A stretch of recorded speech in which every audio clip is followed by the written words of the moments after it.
Freedom వేరుశనగ నూనెతో వంటింటి ఊరగాయలకు మన ఊరి రుచిని తెచ్చేద్దాం. నమస్తే, వెల్కమ్ టు సుమన్ టీవీ. నేను జానకి. వివాదాస్పద ఆధ్యాత్మికవేత్త స్వామి నిత్యానంద స్వామికి సంబంధించి వార్త ఇప్పుడు సంచలనం రేకెత్తిస్తుంది. నిత్యానంద చనిపోయినట్టు వార్తలు వస్తున్నాయి. ఈ విషయాన్ని ఓ వీడియో రూపంలో నిత్యానంద మేనల్లుడు సుందరేశ్వరన్ మీడియాకు పంపినట్టుగా సమాచారం. హిందూ ధర్మాన్ని కాపాడుకోవడం కోసం ఆయన ప్రాణాలను త్యాగం చేశారని సుందరేశ్వరన్ చెప్పినట్టుగా వార్తలైతే వస్తున్నాయి. 2 రోజుల క్రితమే నిత్యానంద చనిపోయినట్టు ఆయన వీడియో సందేశం ఉన్నట్లుగా కూడా సమాచారం అయితే అందుతోంది. ఇక ఇదే అంశానికి సంబంధించి మనతో పాటు మాట్లాడటానికి మా అవుట్పుట్ ఎడిటర్ తిరుమల్ రెడీగా ఉన్నారు. ఆయనతో డిస్కస్ చేద్దాం. ఎస్ తిరుమల్, ఏదైతే మనం నిత్యానంద గురించి చెప్పుకుంటున్నామో, గతంలో ఆయన గురించి ఎలాంటి వార్తలు వచ్చాయో, ఎలాంటి సంచలనాలు రేకెత్తించాయో, ఎలాంటి కేసులు నమోదయ్యాయో కూడా మనం చూసాము. చూసిన తర్వాత ఒకనొక దశలో ఆయన ఇక్కడి నుంచి వెళ్ళిపోయి వేరే ఐలాండ్ తీసుకోవడము, ఒక దీవిని కొనుక్కోవడం, అక్కడే ఉండడం, వాటికి సంబంధించి పర్మిషన్స్ కావాలని ఐక్యరాజ్య సమితిని కోరడం, ఇవన్నీ కూడా చూసాం. ఇవన్నీ ఒక ఎత్తు అయితే, ఇప్పుడు ఆయన చనిపోయారు అని ఒక వార్త అయితే హల్చల్ చేస్తోంది. ఏంటి, నిజంగానే నిత్యానంద చనిపోయారా? చనిపోతే ఎలా చనిపోయారు? ఏంటి అసలు? జానకి, యాక్చువల్ గా నిత్యానంద ఎవరైతే ఉన్నారో ఆయన వివాదాస్పద స్వామి. ఆయన 2019లో భారతదేశం నుంచి పారిపోయారు.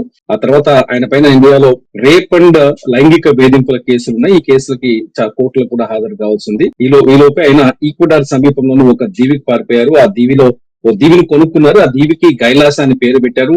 ఆ కైలాసంలోనే ఆయన నివాసం ఉంటున్నారు. అయితే అక్కడి నుంచి ఎప్పుడైతే నిత్యానంద ఈ దేశాన్ని వదిలేసి పారిపోయాడో అప్పటి నుంచి నిత్యానందకు సంబంధించిన ఏ సమాచారము, వార్తలు కానీ పెద్దగా కనిపించట్లేదు మీడియాలో. ఫస్ట్ టైం అంటే ఇప్పుడు ఈ మధ్య కాలంలో నిత్యానంద వార్త ఇదే తొలి వార్త అని చెప్పాలి. ఆయన మరణ వార్తగా ఇప్పుడు ఇది ప్రచారంలో ఉంది. 2022లో కూడా నిత్యానంద చనిపోయినట్టుగా వార్తలు వచ్చాయి. 2022లో నిత్యానంద తనకు తాను ఆత్మార్పణ చేసుకుంటున్నాడని ఒక వార్త వచ్చింది. ఆ తర్వాత తను సమాధి అయ్యాను, ఆ తర్వాత సమాధి నుంచి బయటకు వచ్చానంటూ నిత్యానందకు సంబంధించిన కొన్ని స్టేట్మెంట్స్, వీడియోస్ బయటకు వచ్చాయి. ఒకటి గుర్తుపెట్టుకోవాలి, ఇక్కడ నిత్యానంద బతికున్నాడా చనిపోయాడు అనేది తెలియాలి అంటే నిత్యానంద వీడియోలు రిలీజ్ అవుతాయి, లేకపోతే నిత్యానంద మాట్లాడాలి. కానీ ఎందుకంటే నిత్యానంద చనిపోయే ముందు తన మేనలుడు ఎవరైతే ఇప్పుడు ఉన్నారో ఆ అల్లుడు, ఆయన ఏం చేస్తున్నారంటే నిత్యానంద చనిపోయాడు, హిందూ ధర్మం కోసం నిత్యానంద తన ప్రాణాన్ని త్యాగం చేశాడు, నిత్యానంద హిందువుల కోసం ప్రాణాన్ని అర్పించాడని చెప్తున్నారు. కానీ ఇందులో వాస్తవికత లేదనే మనం కొంతవరకు అయితే ఇప్పటికి నమ్మాల్సిన అవసరం ఉంది. ఎందుకంటే 2022లో కూడా ఇదే విషయాన్ని ఈ విధంగానే ప్రచారంలోకి తీసుకొచ్చారు. నిత్యానంద ఎటువంటి వ్యక్తి అంటే మీడియాని అడ్డం పెట్టుకుని, పబ్లిసిటీని అడ్డం పెట్టుకుని తన ముందుకెళ్లే వ్యక్తి. మీ నిత్యానంద గత చరిత్ర ఏది చూసినా సరే తను పబ్లిసిటీ కోసం ఎక్కువగా పాకులాడేవాడు, పబ్లిసిటీ కోసం రకరకాల విన్యాసాలు చేసేవాడు. హిందూ ధర్మాన్ని కూడా పూర్తిగా దెబ్బతీసే విధంగా నిత్యానంద ప్రవర్తనలు ఉన్నాయి. నిత్యానంద వెలుగులోకి వచ్చింది కూడా తన వ్యక్తిగత, ఎవరైతే ఒక సినిమా నటి ఉందో ఆ సినిమా నటితో వ్యక్తిగతంగా ఉన్న ఒక ప్రైవేట్ వీడియో వెలుగులోకి రావడంతో నిత్యానంద గురించి ఈ లోకానికి తెలిసింది. సో ఆ తర్వాత నిత్యానంద చేసిన ప్రతి స్టెప్, నిత్యానంద తీసుకున్న ప్రతి నిర్ణయం, నిత్యానంద పొందిన ప్రతి సర్టిఫికెట్ కూడా ప్రచారంలో ఉంది, వార్తల్లో ఉంది. అదే విధంగా నిత్యానంద పైన కేసులున్నాయి. నిత్యానందని అరెస్ట్ చేస్తారనే చర్చ జరుగుతున్న తరుణంలో నిత్యానంద ఈ దేశాన్ని వదిలేసి పారిపోయాడు. ఇప్పుడు నిత్యానంద హిందూ ధర్మం కోసం చనిపోయాడని ఆయన అల్లుడు చెప్తూ ఉన్నాడు. ఇందులో వాస్తవం ఉన్నట్టుగా ఎక్కడ కనిపించట్లేదు. ఎందుకంటే ఆయన నిత్యానంద అల్లుడు ఎవరైతే ఉన్నారో ఆయన ఏ మీడియాకి వార్తలు ఇచ్చారు, ఎవరికి ఇచ్చారు, అందులో ఆ వార్తల్లో ఆ వీడియో ఏంటి, దాంట్లో స్పష్టత ఏంటి, ఇవేవి ఇంతవరకు కనిపించట్లేదు. ఇవన్నీ సుందరేశ్వరం చెప్పే ఈ మాటలన్నీ అబద్ధాలుగానే కనిపిస్తున్నాయి. ఇంతవరకు అధికారికంగా ఎటువంటి స్పష్టత లేదనే చెప్పాలి. నిత్యానంద ఇటువంటి చాలా సార్లు ఇటువంటి డ్రామా ప్లే చేశాడు. 2022లో ఇదే డ్రామా ప్లే చేశాడు. ఎస్, అంటే ఇప్పుడు సొంత మేనల్లుడు నిత్యానంద గురించి ఇలాంటి గాసిప్స్ పుట్టించడానికి ఏంటి కారణం? అంటే సొంత మేనల్లుడు ఇలాంటి వార్తలు పుట్టించే అవకాశం ఉంది అని అనుకుంటారా?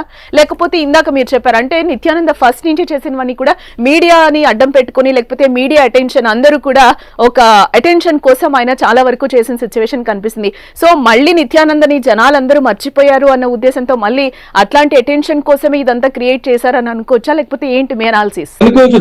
అనుకోవచ్చు దానికి చాలా స్పష్టంగా అర్థమవుతుంది. ఎందుకంటే నిత్యానంద మేనల్లుడు ఎవరైతే సుందరేశ్వరానంద ఉన్నాడో ఆయన వార్త నిత్యానంద మరణించాడని రాసిన వెబ్సైట్స్ కొన్నిట్లో, మన వెబ్సైట్స్ కావచ్చు, కొంత రీసెర్చ్ చేస్తే కనిపిస్తుంది ఏంటంటే వెబ్సైట్ లో ఆయన మరణించాడనే వార్తతో పాటు ఆయనకున్న 4,000 కోట్ల ఆస్తికి వారసుడు ఎవరు, వచ్చి ఇంకో కొన్ని సైట్లలో రాశారు ఆయనకున్న 10,000 కోట్ల రూపాయల ఆస్తులకు, సామ్రాజ్యానికి, ఎంపైర్ కి వారసులు ఎవరు అనే వార్త కూడా రాస్తున్నారు. ఇదంతా ఏంటి అంటే రెండు రకాల చర్చలు జరుగుతుంది. సాధారణంగా మేనలుడు కాబట్టి తనకి ఆయనకే వారిని ఎవరు సుందరేశ్వరానందకే వారసత్వం ఉంటుందనే చర్చ ఒకటి నడుస్తుంది. లేదు నిత్యానందకి అత్యంత సన్నిహితురాలైన రంజిత హీరోయిన్ ఎవరైతే నటి ఉన్నారో ఆ రంజితకే ఈ పీఠం దక్కుతుందని ఒక చర్చ జరుగుతుంది. విచిత్రమైన విషయం, అతను చచ్చిపోయాడు బతికాడు ఇంతవరకు క్లారిటీ లేదు, అధికారికంగా ప్రకటన లేదు, ప్రభుత్వాలు ధృవీకరించలేదు. ఎవరైతే సుందరేశ్వరానంద నిత్యానంద చనిపోయినట్టుగా వీడియో రిలీజ్ చేశాడు మీడియా కన్నా అన్న చర్చ జరుగుతుంది. ఆ వీడియో కూడా ఇంతవరకు బయటకు రాలేదు.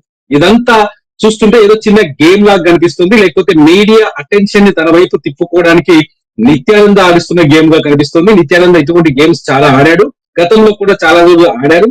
సో నిత్యానంద ఏం చేస్తారంటే ఇట్లా గతంలో కూడా 2022 మే 1వ తేదీన కొన్ని మనం చూడొచ్చు ఒకసారి. ఆ టైంలో కూడా నిత్యానంద చనిపోయాడు, ప్రాణార్పణ చేశారు ఒక చర్చ జరిగింది. కట్ చేసిన నిత్యానంద బయటకు వచ్చి నేను కేవలం సమాధి అయ్యాను అంతే తప్ప హిందూ ధర్మం కోసం తన ప్రాణార్పణ నేను చేయలేదు అని ఆయనే ప్రకటించారు. ఇప్పుడు మళ్ళీ నిత్యానంద చనిపోయాడని ఆయన మేనలుడు ఎవరో ప్రకటించినట్టుగా వీడియో రిలీజ్ చేస్తారని తెలుస్తోంది, ప్రచారం జరుగుతుంది. కానీ వీడియో బయటకు రాలేదు. మళ్ళీ 2వ రోజుకో 3వ రోజుకో నిత్యానంద నేనున్నాను అని ఒక వీడియో వచ్చింది అనుకోండి, అప్పుడు చూసే వాళ్ళు వినే వాళ్ళంతా ఏమైపోతారు, వీరు పిచ్చోళ్ళు అయిపోతారు. సో నిత్యానంద కేవలం మీడియా అటెన్షన్ ని తన వైపు తిప్పుకోవడానికి మాత్రమే ఈ ప్రయత్నం చేస్తున్నట్టుగా స్పష్టంగా అర్థమవుతుంది. ఒకవేళ నిత్యానంద చనిపోయి ఉంటే, ఈ వార్త వచ్చి దాదాపు 24 గంటలు దాటిపోతుంది, ఒకవేళ నిత్యానంద చనిపోయి ఉంటే ఆయనకు సంబంధించిన వీడియోలు కానీ ఫోటోలు కానీ ఈ పాటికి బయటకు వచ్చే అవకాశం ఉంది. ఎందుకంటే సోషల్ మీడియా చాలా వేగంగా ఉంది. ఏదైతే నిత్యానంద సొంతంగా ఏర్పాటు చేసుకున్న కైలాస దేశంలో అక్కడ కూడా సోషల్ మీడియా పనిచేస్తుంది.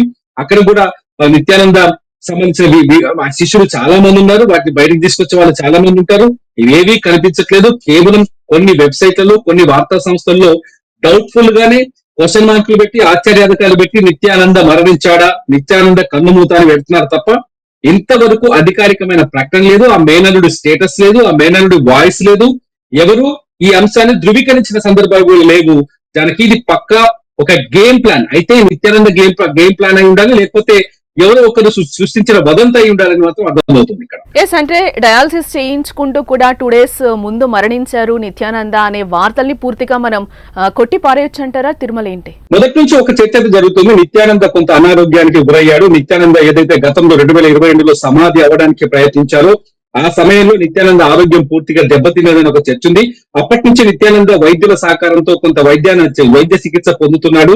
తనను తాను దేవుడుగా ప్రకటించుకున్నప్పటికీ నేనే దేవుణ్ణి నేనే శివుని అని ప్రకటించుకున్న నిత్యానంద డాక్టర్ల నుంచి చికిత్స పొందుతున్నారు అని చర్చ అవుతుంది. ఇందులో వాస్తవికత కూడా కనిపిస్తుంది. ఎందుకంటే సమాధి అవ్వడానికి పూర్తిగా నీళ్లు అన్నం మానేసి కేవలం గాలితోనే బతికేస్తాననే ప్రయోగం చేయడంలో కొంత ఆరోగ్యాన్ని తనను తాను దెబ్బతీసుకున్నట్టు తెలుస్తుంది. ఈ నేపథ్యంలో నిత్యానంద కొంత ఇష్యూస్ ఉన్నట్టు తెలుస్తుంది. ఇప్పుడు వచ్చిన వార్తల్లో కూడా నిత్యానంద ఎలా చనిపోయాడని ఎంక్వైరీ చేస్తే 2 కిడ్నీలు దెబ్బతిన్నాయి, ఆయన మంచం పెట్టాడు, అక్కడి నుంచి కోలుకోలేకపోయాడు, ఆ తర్వాత ప్రాణాలు వదిలేశాడు అనేది కూడా ఒక చర్చ జరుగుతుంది. ఇందులో వాస్తవం ఉందా అనేది చెప్పలేం, కానీ నిత్యానంద అయితే అనారోగ్యంతో ఇబ్బంది పడుతున్నారు అనేది మాత్రం కొంత వాస్తవం అని మాత్రం అర్థమవుతుంది.